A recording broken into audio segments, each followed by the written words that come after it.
Episode के starting में फिर जॉन का आइसोलेशन में जाने के 4 महीने बाद मुकेम ने भी टेस्ट को पास कर लिया और इमीडिएटली आइसोलेशन में चला गया।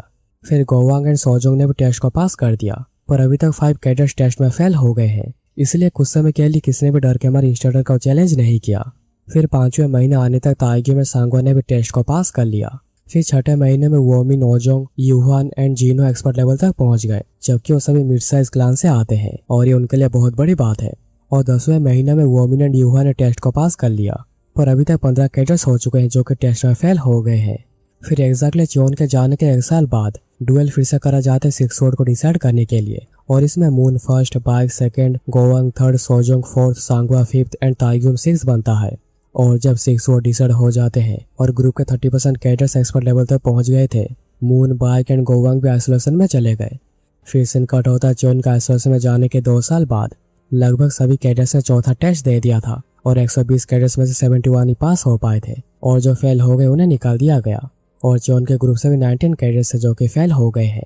ह्योबोंग, जिसने सबसे ज्यादा हार्ड ट्रेनिंग करी है, वो 2 साल बाद प्रोफेशनल एक्सपर्ट लेवल तक पहुंच गया है। इन 2 सालों में जितनों ने चौथे टेस्ट को पास किया है, उनमें से 80% लोग आइसोलेशन में जा चुके हैं। इसलिए इस साल के 6 स्वॉर्ड को डिसाइड करने का डुएल स्किप कर दिया जाता है। और जबकि 80% कैडेट्स आइसोलेशन में थे, एकेडमी में बड़ी शांति हो गई थी। जॉन को छोड़ दे तो बाकी 70 कैडेट्स जो कि धीरे धीरे करके आइसोलेशन में गए थे, वो सभी वापस आ गए हैं, पर उनमें से 40% भी मास्टर मार्शल आर्टिस्ट नहीं बन पाए। फिर 2 साल 4 महीने बाद मुयोन पहला बना जिसने 5वां टेस्ट के सील्ड चैम्बर को क्लियर कर दिया।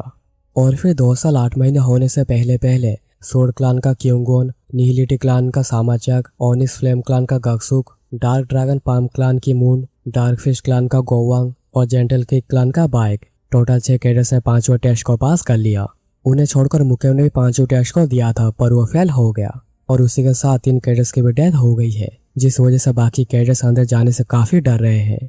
फिर तीसरे साल में सबकी स्किल्स आइसोलेशन में जाने की वजह से काफी बढ़ गई थी, तो सभी कैडेट्स ने 6 स्वॉर्ड का पोजीशन के लिए कम्पीट किया। और अब गोवांग बना फर्स्ट, मून बनी सेकंड, बाइक बना थर्ड, सांगवा बनी फोर्थ, सोजोंग बनी फिफ्थ एंड वोमिन बना 6 स्वॉर्ड। और फिर ऐसे 2 महीने और बीत गए और हमें फाइनली सभी को दिखाया जाता है। गोवांग कहता है कि सभी यहाँ पर अभी तक नहीं पहुंचे। ताइग्यूम कहता है कि लगता है मून और ह्योबोंग फिर से वहाँ पर चले गए। बाइक कहता है तो वो दोनों फिर से आइसोलेशन ट्रेनिंग फैसिलिटी में गए हैं। सांगवा कहती है कि मुझे खुशी है वो दोनों एक साथ गए हैं, पर गोवांग कहता है कि मुझे अनईजी फील हो रही है क्योंकि वो दोनों अभी अकेले हैं। बाइक कहता है क्या तुम्हें मून के स्किल्स के बारे में नहीं पता, तुम फालतू में उन दोनों की चिंता कर रहे हो। गोवांग कहता है अगर ऐसा तो बहुत अच्छी बात है, पर अभी कुछ समय से उत्तराधिकारियों के बैटल में चीजें इधर उधर होने लगी है। तुम्हें याद है ना किंगो ने तुम्हें फिर से एक और ऑफर किया था। बाइक कहता है क्या तुम्हें लगता है कि मैं उसे ज्वाइन करूंगा जैसे कह रहे हो। गोवांग कहता है मैं ऐसा नहीं कह रहा कि मुझे तुम्हारे ऊपर भरोसा नहीं है, पर क्या पता वो क्या करने की कोशिश कर रहे होंगे। ताइग्यूम कहता है कि बाइक बिल्कुल सही कह रहा है, किंगो न्यूचन से काफी अलग है, क्या पता वो अभी कौन सी चाल चल रहा होगा। बाइक कहता है इसलिए तो हम सभी को एक साथ ही चलना चाहिए। गोवांग फिर कहता है कि आज मुझे काफी अजीब लग रहा है, हमें जाकर उन दोनों को ले आना चाहिए। तभी सीन कट होता आइसोलेशन ट्रेनिंग फैसिलिटी के सामने। ह्योबोंग एंड मून को कुछ कैडेट्स घेर कर खड़े हुए थे और उन सभी के पास हथियार भी थी। ह्योबोंग कहता आखिर तुम लोगों को क्या लग रहा है, तुम लोग यहाँ पर क्या कर रहे हो, यहाँ पर हथियारों के साथ जमा क्यों हुए हो। क्योंगोन कहता है कि मुझे तुम्हें कोई इंटरेस्ट नहीं है तो साइड में रहो, मैं ये आखिरी बार कह रहा हूँ, क्या तुम सच में मेरे ऑफर के बारे में सोचना भी नहीं चाहते। मून कहती है कि मैं तुम्हें बहुत बार पहले भी मना कर चुकी हूँ, मैंने ऑलरेडी मेरे लॉर्ड को चुन लिया है। क्योंगोन अपना सोर्ड निकालते हुए कहता है तो ऐसी बात है, तुम्हें पता है मेरे हिसाब से छोटे मोटे प्यादों को लेने के लिए उन्हें थोड़ी एजुकेशन देने की जरूरत पड़ती है। चलो ये कैसा रहेगा, अगर तुम मुझसे डुएल में जीत जाती हो तो तुम जा सकती हो, पर अगर मैं जीता तो तुम्हें मुझे ज्वाइन करना ही होगा। ह्योबोंग कहता है क्या तुम्हें नहीं लगता तुम कुछ ज्यादा ही कह गए, तुम एक वाइस लॉर्ड कैंडिडेट हो सकते हो पर तुम अपनी मर्जी से कुछ भी नहीं कर सकते।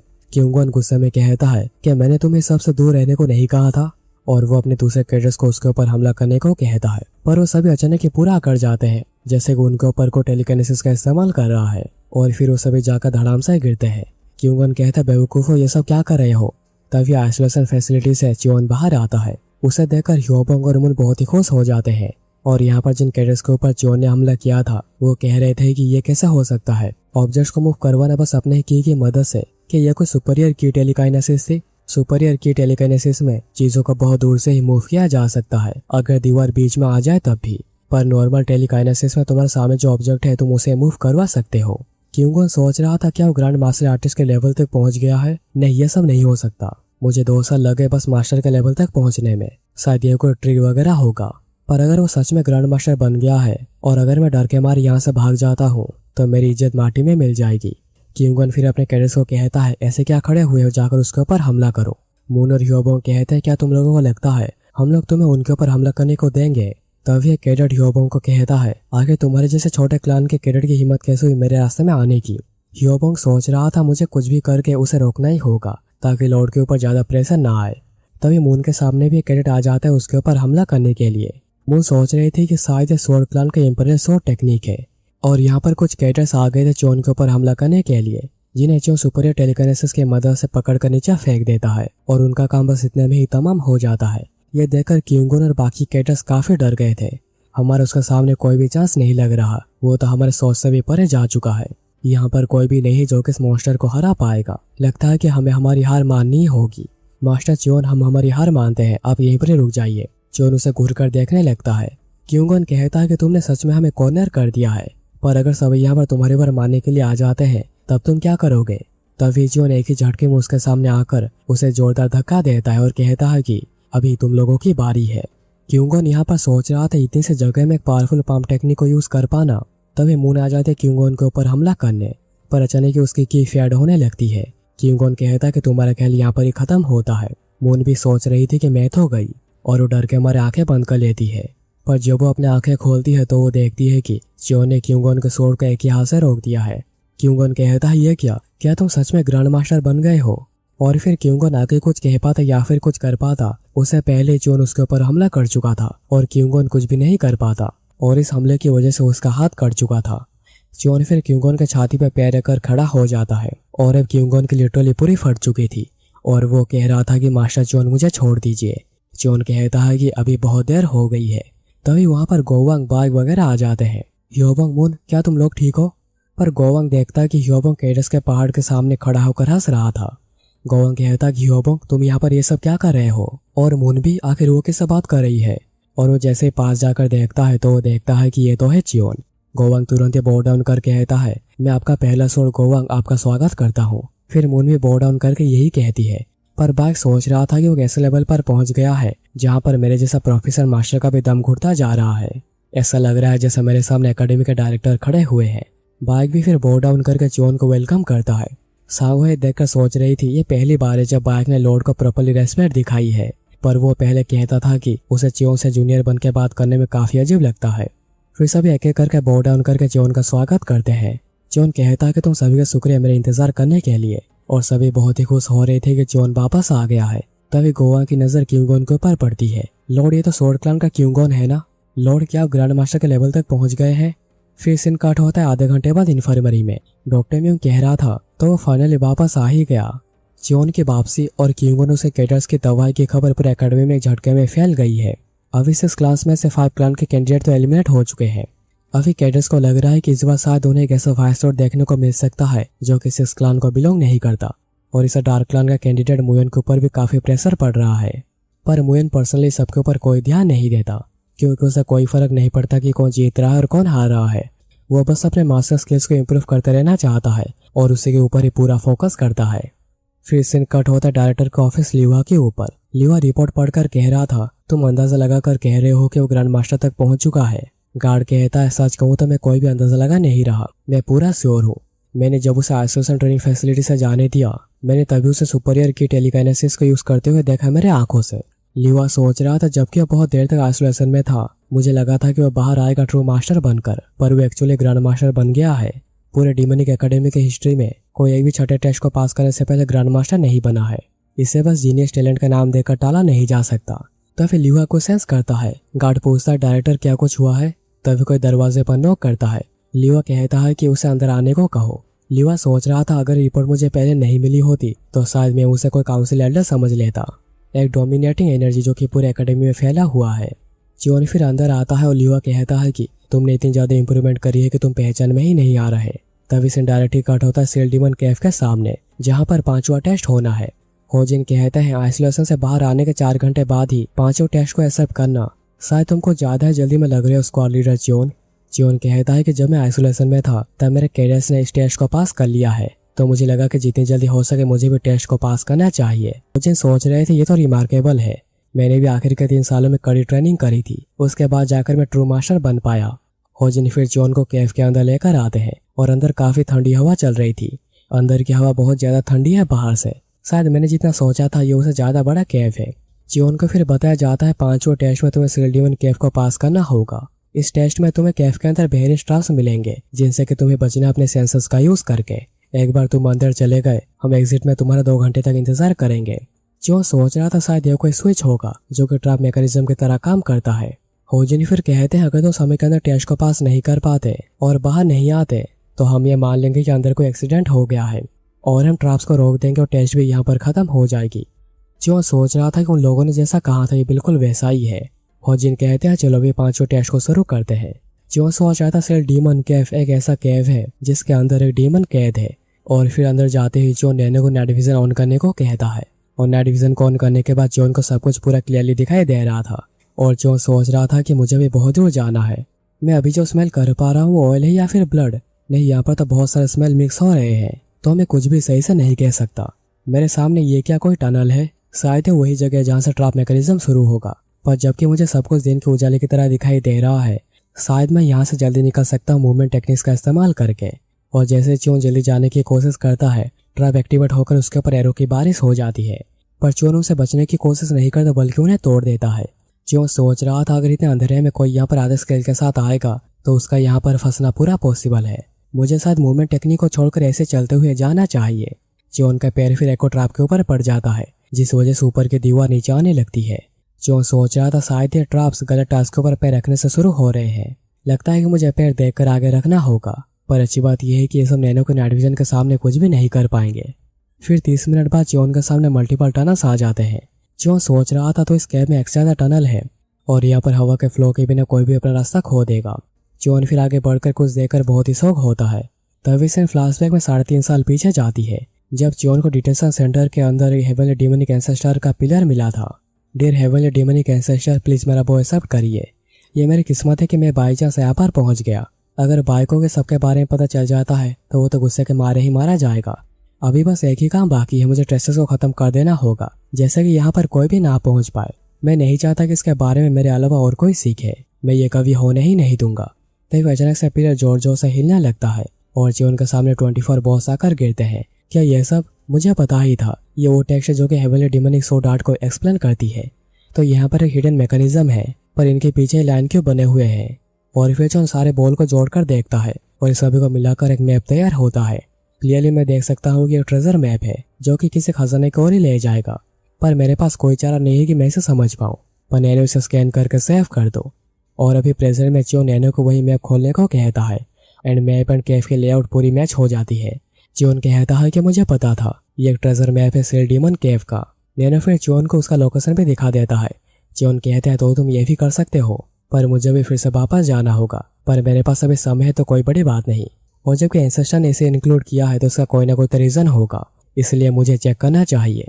जोन फिर आगे बढ़ने लगता है और उसे साउंड सुनाई देने लगती है और इसके बारे में मून ने जोन को कहा था और गोवांग कहता है कि उसने भी साउंड को सुनी थी। ये साउंड ऐसा है जैसे कि अंदर कोई रो रहा है।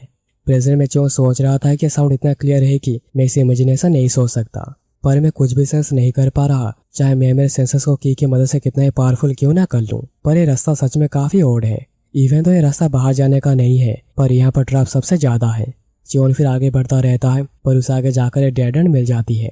ये क्या, ये रास्ता तो डेड एंड पर आ गया है। जोन फिर देखता है कि इसमें कैलीग्राफी की मदद से सेल लिखा हुआ है और ये काफी शार्प है। क्या ये हेवनली डेमोनिक मास्टर है? और ये साउंड फिर से क्या है? क्या एंसेस्टर ने दीवार के पीछे कुछ सील किया है? मुझे पता नहीं है कि उस पर क्या है, पर मुझे डरावनी डेमोनिक प्रेजेंस महसूस हो रही है। क्या इस वजह से ही इसे सेल डीमन केव कहा जाता है? क्या होगा अगर मैं किसी ऐसे को आजाद कर देता हूँ जिसे कि मैं हैंडल नहीं कर सकता? नहीं, मुझे ये सब करना नहीं चाहिए। पर फिर आखिर उन्होंने इसका मैप क्यों छोड़ा होगा?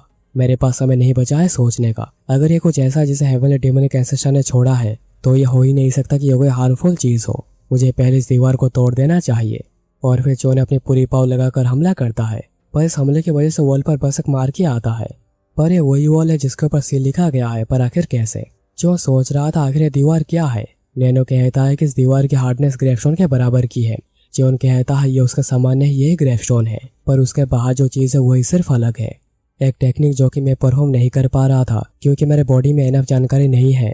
जो टेक्निक मैं बस ग्रैंड मास्टर के बाद ही परफॉर्म कर सकता हूँ। मुझे लगा था कि मैं इसका इस्तेमाल तब तक नहीं करूंगा जब तक मेरे सामने एक एक्सट्रीमली डेंजरस ओपोनेंट ना आ जाता है जो दीवार के ऊपर हेवनली डिमोनिक स्वॉर्ड आर्ट के 4 टेक्निक का इस्तेमाल करता है, जिससे बड़ा धमाका होता है और आखिरकार जियोन का प्लान काम कर जाता है। दीवार पर एक बड़ा सा छेद हो गया था।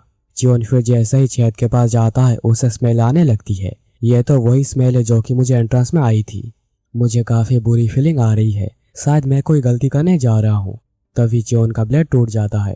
ये ब्लेड मुझे सांगुओं ने बनाकर दिया था, पर ये वन टाइम यूज बनकर ही रह गया। आमतौर पर normal metal heavenly demonic sword art को सह नहीं पाती।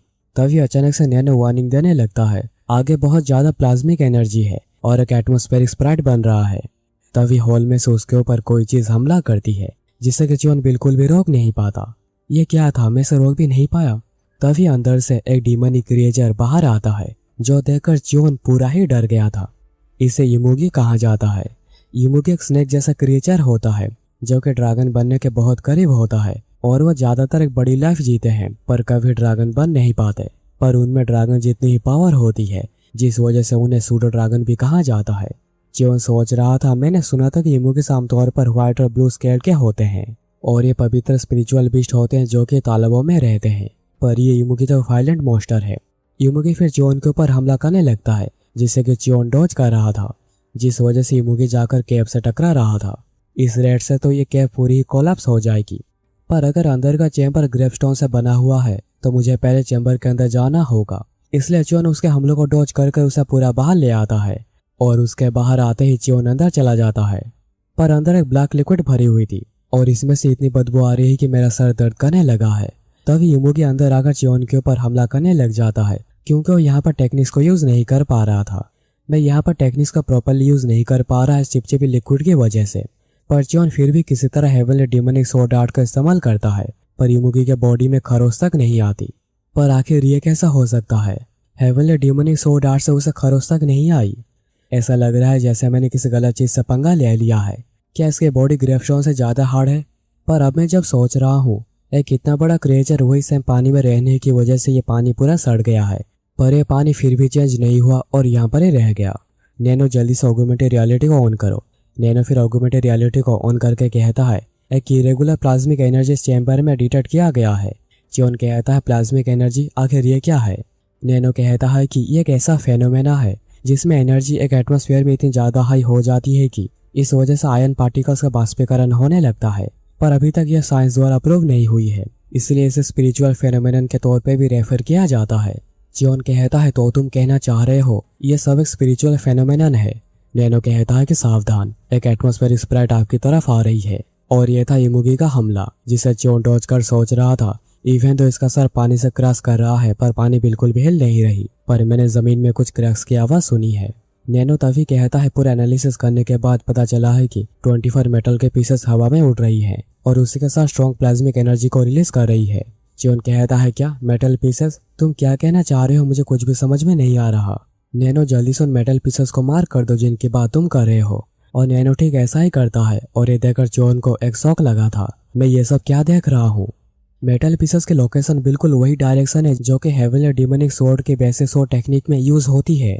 मैंने हेवनली डिमोनिक स्वॉर्ड आर्ट के बेसिक स्वॉर्ड टेक्निक को काउंटलेस टाइम प्रैक्टिस किया है और उसके साथ ब्रीथिंग एंड कल्टीवेशन टेक्निक्स को भी 3 सालों से यूज कर रहा हूँ, तो अभी मैं इसे साइमल्टेनियसली परफॉर्म कर सकता हूँ। जियोन ठीक ऐसा ही करके युमुगी के ऊपर भी हमला करता है और ये एक ही बारी में काम कर जाता है और फिर वो सारे के सारे मेटल पीसेस एक साथ ही जुड़ने लग जाते हैं और सब मिलकर एक स्वॉर्ड बन जाता है। और अपने सामने ये सब होता हुआ देखकर जियोन पूरा हैरान हो गया था। और बस इतना ही नहीं, उस स्वॉर्ड में हेवनली डिमोनिक स्वॉर्ड लिखी हुई है। जियोन कहता है, आखिर एक ऐसे कीमती स्वॉर्ड जिसे हेवनली डिमोनिक कल्ट का सिंबल माना जाता है, वो यहाँ पर क्या कर रहा है? जियोन फिर जैसे स्वॉर्ड को पकड़ता है पूरे अंधेरे में घिर जाता है। अचानक अंधेरा क्यों हो गया? मैं तो कुछ भी देख नहीं पा रहा और ना ही मैं कुछ भी सुन पा रहा हूँ। और बस इतना ही नहीं, मैं चाहकर भी कुछ भी बोल नहीं पा रहा। ऐसा लग रहा है जैसे मैंने अचानक से मेरे बॉडी का सेंसस को खो दिया है। पर मुझे फिर भी समझ में नहीं आ रहा है कि ये सब होने के बाद भी मुझे बिल्कुल भी डर नहीं लग रहा। डरने के वजह मुझे काफी कंफर्टेबल महसूस हो रही है। तभी अचानक से जियोन कहता है कि नहीं, और वो अचानक से रोशनी वाले जगह में आ जाता है और अब जियोन के सेंसर्स फिर से काम करने लगे थे। मैं तो ऑलमोस्ट पूरा ही अंधेरे के चपटे में आ गया था। नैनो, क्या तुम मुझे सुन पा रहे हो? पर नैनो कोई जवाब नहीं देता। तभी च्योन के सामने एक व्हाइट इमुगी बाहर आता है। टी में च्योन सोच रहा था यहाँ पर एक और है। इमुगी फिर दहाड़ना शुरू करता है। इस वजह से उसके सींग बड़े हो रहे थे और उसकी पूरी बॉडी भी बड़ी होती जा रही थी। च्योन सोच रहा था क्या इमुगी ड्रैगन में बदलता जा रहा है। तभी इमुगी के ऊपर कोई हमला करके उसका सींग को काट देता है और इसे इमुगी के व्हाइट स्केल ब्लॉक में बदलने लगते हैं।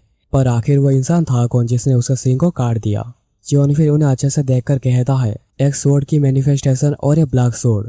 तभी वो आदमी और इमुगी एक दूसरे के ऊपर हमला करने के लिए लग जाते हैं। च्योन उनके स्वॉर्ड टेक्निक को देखकर कहता है, ये तो हेवनली डिमोनिक स्वॉर्ड आर्ट का थर्ड टेक्निक है, पर मेरी थर्ड टेक्निक तो उसके सामने खड़े होने की भी औकात नहीं रखती। फिर वो आदमी अपना स्वॉर्ड इमुगी के अंदर घुसा देते हैं और कहते हैं, कुछ समय लगेगा पूरी एनर्जी को एब्जॉर्ब करने में, पर लगता नहीं कि यह सब मेरे लिए है। फिर वो च्योन की ओर देखते हैं जिससे कि च्योन काफी ज्यादा डर गया था। तभी वो च्योन के ऊपर हमला करते हैं और च्योन होश में आ जाता है और वो रियलिटी में ब्लैक लिक्विड में गिरा हुआ था, पर वो काफी ज्यादा घबराया हुआ था। नैनो पूछता है कि क्या आप ठीक है? च्योन कहता है, लगता है कि मैंने गलती से इसे थोड़ा पी लिया है और ये काफी बुरा है। नैनो, क्या तुम मुझे बता सकते हो कि मैं कितने समय के लिए बेहोश हो गया था? नैनो कहता है कि आप अनकॉन्शियस नहीं हुए थे, आप स्वॉर्ड को पकड़ते थोड़े समय के लिए ब्लैंक हो गए थे। च्योन कहता है, क्या? पर मुझे लगा कि मैं कब से बेहोश था। मुझे टोटल कितना समय हो गया है कैव में एंटर करे हुए? तो नैनो कहता है कि अब 1 घंटा होने में थोड़ा समय बाकी है। और च्योन को यह जानकर काफी शांति मिलती है। भगवान का लाख लाख शुक्र है, ये सब कुछ बस कुछ समय के लिए था। और क्या मैं स्वॉर्ड को पकड़ने के बाद ही ब्लैंक हुआ था? क्या सिर्फ यही हुआ था या फिर कुछ और भी हुआ था? नैनो कहता है कि आपने जब स्वॉर्ड को पकड़ा, आपके अंदर एक डार्क प्लाज्मिक एनर्जी एंटर हो गई। कुछ ही समय के लिए आपके नर्वस सेल्स 100% पर स्टिमुलेट हो गए थे और फिर डार्क प्लाज्मिक एनर्जी जो कि आपने एक्सेप्ट किया है, वो एनर्जी आपके की के साथ मिल गई है। च्योन शौक होकर कहता है, क्या की के साथ मिलकर एक हो गया? इसलिए मुझे लगा, मैंने फील किया कि मेरे अंदर कोई बुरी एनर्जी है, पर आखिर मेरी की इतनी चेंज कैसे हो गई? क्या ये सब ब्लैक स्वॉर्ड का ही असर है? अब मैं जब सोच रहा हूँ जब मैंने ब्लैक स्वॉर्ड को पकड़ा और च्योन देखता है कि इमुगी के ब्लैक स्कैल्प उसके कलाई में बंध गई है। आखिर ये मेरे कलाई में क्यों बंधा हुआ है? तभी हमें होजिन और 2 इंस्ट्रक्टर को दिखाया जाता है जो कि एग्जिट पर आकर च्योन का इंतजार कर रहे थे। एक इंस्ट्रक्टर कहता है, ये काफी अजीब बात है, एक ऐसे इंसान के लिए जिसने ग्रैंड मास्टर को हासिल करी है, उसे इसे पार करने में 1 घंटा भी लगना नहीं चाहिए, पर अभी 2 घंटा होने को आए हैं। क्या ऐसा हो सकता है कि अंदर कोई एक्सीडेंट हो गया है? होजिन सोच रहे थे कि ऐसे केव में जो कि जाना जाता है डीमन जो कि इस केव के अंदर सील्ड है उसके लिए ये वो जगह है जहाँ पर 5 टेस्ट को किया जा रहा है जब से स्वॉर्ड लॉर्ड ने डीमन की अकेडमी बनाई है। पर मैंने सुना था कि एक ऐसी जगह हुआ करती थी जिसमें बस वही लोग जा सकते थे जिनके पास क्वालिफिकेशंस होती थी। क्या ऐसा हो सकता है कि च्योन डीमनिक सील्ड केव के सामने सभी च्योन का बाहर आने का इंतजार कर रहे थे? तभी च्योन बाहर भी आ जाता है, पर उसके ऊपर पूरा ब्लैक लिक्विड लगा हुआ था जिस वजह से बहुत ज्यादा बदबू हो रही थी। होजिन कहते हैं कि आखिर बदबू कहाँ से आ रही है, पर वो जो भी हो स्क्वाड लीडर च्योन कांग्रेचुलेशंस 5 टेस्ट को पास करने के लिए। होजिन सोच रहे थे आखिर उसके हाथ में ये क्या है, ये तो कोई अंडर डेवलप्ड हिरन का सिंग लग रहा है। वहां से आने के बाद च्योन गर्म पानी से नहाता है। फाइनली मुझे उस बदबू से छुटकारा मिल ही गया, पर लगता है कि मुझे नहाते हुए लगभग 1 घंटा हो गया है। च्योन की नजर फिर पड़ती है सिंग के ऊपर, जो देखकर च्योन को इमुगी से लड़ने की बात याद आती है और हमें फिर से कैफ के अंदर दिखाया जाता है जब च्योन और इमुगी के बीच में फाइट हो रही थी। च्योन इमुगी के ऊपर हेवनली डिमोनिक स्वॉर्ड आर्ट का इस्तेमाल करता है। यह तो काफी इंप्रेसिव है। Black sword heavenly demonic sword art को सह पा रहा है, पर क्या यह black sword easily grave stone को भी काट पाएगा? पर जो भी हो, ये स्वॉर्ड की मैनिफेस्टेशन की वजह से काफी ज्यादा टेरिफाइंग हो गई है। च्योन फिर की को अपने अराउंड ही महसूस करता है जो कि उसके हाथ में आकर बन जाती है। मैं ना ही की मदद से और ना ही फिजिकल फोर्स से हिला भी पा रहा हूँ। ये बस डिमोनिक एनर्जी के साथ ही रिएक्ट कर रही है जो कि मेरी की के साथ मिक्स हो गई है और मुझे अभी पहले से काफी ज्यादा गर्मी लग रही है और पसीना भी बह रहा है। नैनो कहता है कि जो थिक लिक्विड आपके बॉडी में एंटर हुई थी आपके बॉडी के खून के साथ मिल गई है, जिस वजह से आपके बॉडी में जो थोड़ी बहुत टॉक्सिन्स बची हुई थी उन्हें बॉडी से बाहर निकाल रहा है। च्योन ये जानकर काफी शौक होता है और कहता है, क्या मैं जब ग्रैंड मास्टर के लेवल तक पहुंचा था तब ऑलमोस्ट मेरे बॉडी से सारे टॉक्सिन्स निकल गए थे और मुझे क्लीज्ड बॉडी हासिल हुई थी। तो इस लिक्विड में एक ऐसा इफेक्ट है जो कि बॉडी के अंदर के थोड़े से भी थॉट टॉक्सिन्स को भी निकाल देता है। अच्छे से इसके बारे में सोचने पर यह ब्लैक लिक्विड इमुगी का ब्लड है। शायद ये मेरे कॉमरेड्स को भी काफी हेल्प करेगा अगर मैं उन्हें ये थोड़ा बहुत दे देता हूँ, इसलिए मैं जितना ले जा सकता हूँ मुझे ले जाना चाहिए। इसलिए च्योन थोड़ी बहुत लिक्विड अपने साथ ले लेता जितना कि वो ले सकता था। तभी अचानक से पूरा कैफ अचानक से ही हिलने लगता है जैसे कि ये कोई भूकंप हो। आखिर ये हो क्या रहा है, ये कैवी इतना हिल क्यों रही है। तभी अंदर का पूरा चैम्बर ढह जाता है, पर चियोन बाल बाल जंप करके बच गया था। यह तो काफी क्लोज था, पर मैं थोड़ा सा लिक्विड बचाने में कामयाब हुआ। मैं ये जाकर अपने कॉमरेड्स को दे दूंगा, पर यह काफी दुखद है कि इतनी लिक्विड पूरे कल्ट के मार्शल फोर्स को इंक्रीज कर सकती थी। तभी चियोन अपने सामने सींग को पड़ा हुआ देखता है। यह तो वही इमुगी का सींग है जिसे कि उस आदमी ने काट दिया था मेरे विजन में। मैंने इसे उठा तो लिया, पर मैं इस चीज का क्या करूंगा क्या पता। शायद अगर मैं इसे बॉयल करके पी जाता हूँ तो मेरी की साथ बढ़ जाए, एक नई डिश बन जाएगी इमुगी सींग का स्टू।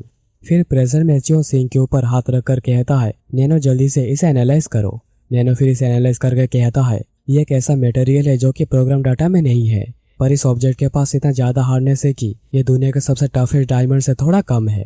चियोन कहता है, तो तुम कहना चाह रहे हो ये ग्रेपस्टोन से भी ज्यादा हार्ड है?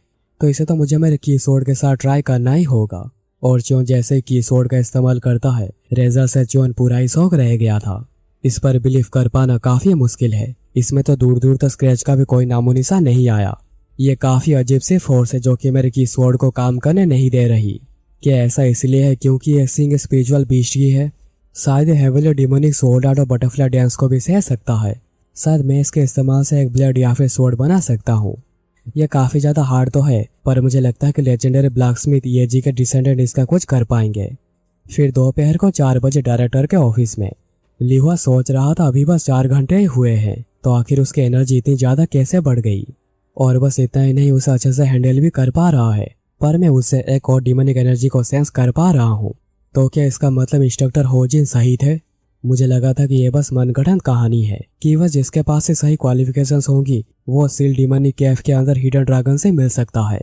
पहले उसका वो स्वॉट टेक्निक, अब उसमें से निकलता हुआ डिमोनिक एनर्जी, वो शायद एक्चुअली।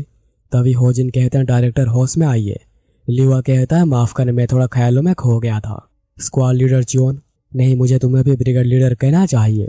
तो ब्रिगेड लीडर चियोन, 5वें टेस्ट को पास करने के लिए कांग्रेचुलेशंस। तुम हमारे कल्ट के सच्चे मार्शल आर्टिस्ट हो। चियोन कहता है, आपका शुक्रिया सर।